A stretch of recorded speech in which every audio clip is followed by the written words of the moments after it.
वंदे पुरुषोत्तम। वीरेंद्र विश्वास ने श्री ठाकुर जी से एक प्रश्न किया कि गुरु भक्ति के जरिए जिन सारे शास्त्रों में व्युत्पत्ति लाभ की बातें हैं वे कैसे संभव हो सकती हैं।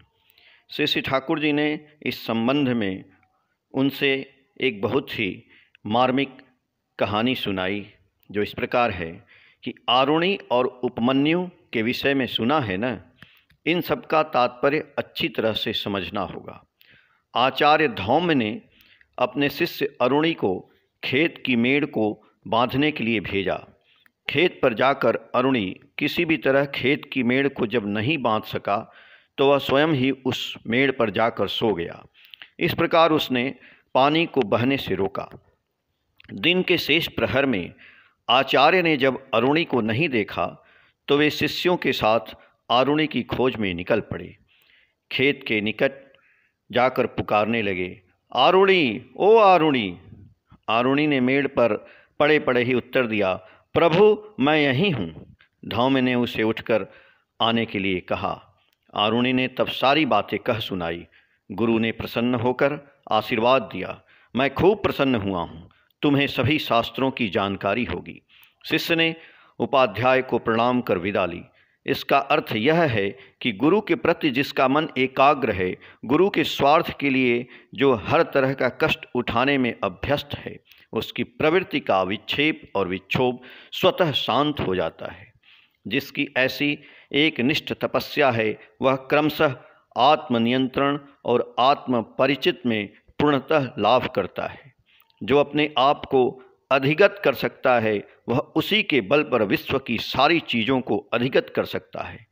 उपमन्यु के साथ भी यही बात लागू होती है। धौम्य के एक और शिष्य का नाम उपमन्यु था। उन्होंने उसे गाय की देखभाल के लिए नियुक्त किया। गुरु ने उसे खूब तंदुरुस्त देखकर पूछा, मैं तुम्हें खूब मोटा सोटा देख रहा हूँ, तुम क्या खाते हो? शिष्य ने कहा, भिक्षा से जो पाता हूँ मैं उससे ही अपना जीवन यापन करता हूँ। गुरु ने आदेश किया, भिक्षा में जो पाओगे वह मुझे दोगे। शिष्य की भिक्षा की चीज़ें गुरु को ही मिलना चाहिए।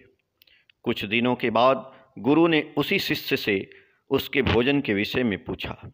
शिष्य ने कहा, मैं प्रथम बेला में जो भिक्षा में पाता हूँ उसे मैं आपको देता हूँ, उसके बाद जो वस्तु पाता हूँ उसे स्वयं ग्रहण करता हूँ। गुरु ने कहा, यह ठीक बात नहीं है, दूसरे भिक्षुकों का हक क्यों मारते हो और अपने लोभ को प्रश्रय क्यों देते हो? इसके बाद उपमन्यु सिर्फ गाय का दूध पीकर जीवन धारण करता रहा। गुरु ने पुनः उसके भोजन के विषय में पूछा। उपमन्यु ने कहा, गाय का दूध पीकर रहता हूँ।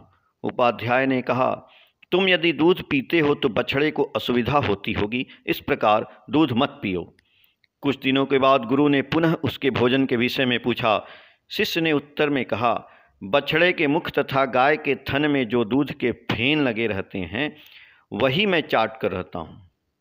गुरु ने कहा, शायद बछड़े तुम्हारे प्रति दया रखकर अधिक फेन निकालते हों, इसमें उन्हें असुविधा हो सकती है, तुम उस फेन को भी मत चाटो। इस बार तो उसके भोजन का सब पथ बंद हो गया।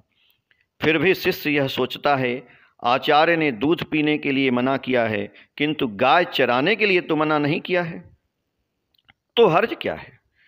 खाली पेट आनंद से गाय ही क्यों न चराऊं। एक दिन भूख की ज्वाला बर्दाश्त नहीं कर सका और आँख के पत्ते को चबा लिया। आँख के पत्ते को चबाने के बाद वह अंधा होकर इधर उधर भटकते हुए एक कुएं में जा गिरा। यथा समय जब वह आश्रम में लौट नहीं आ पाया तो गुरु कुछ शिष्यों को साथ लेकर वन की ओर चले पड़े। वन में जाकर पुकारने लगे। कुआं से ही उपमन्यु ने अपनी सारी कहानी कह दी। सबने उसे धर पकड़कर बाहर खींच लाया। तत्पश्चात गुरु के उपदेशानुसार देववैद्य अश्विनी कुमार की आराधना से उपमन्यु ने दृष्टि शक्ति पाई। स्वस्थ होकर जब वह गुरु को प्रणाम करने के लिए गया तो गुरु ने आशीर्वाद देते हुए कहा, वत्स, तुम परीक्षा में उत्तीर्ण हो चुके हो, सारे वेद और धर्मशास्त्र का ज्ञान तुम्हें होगा। इतनी चोट को सहन करने पर भी जिसकी भक्ति तथा विश्वास अटल रहता है, वह ऐसे निश्चल ज्ञान के राज्य में अधिष्ठान लाभ करता है। क्या उसे जानना कुछ बाकी रह जाता है? जय गुरु। आलोचना प्रसंग तृतीय भाग से।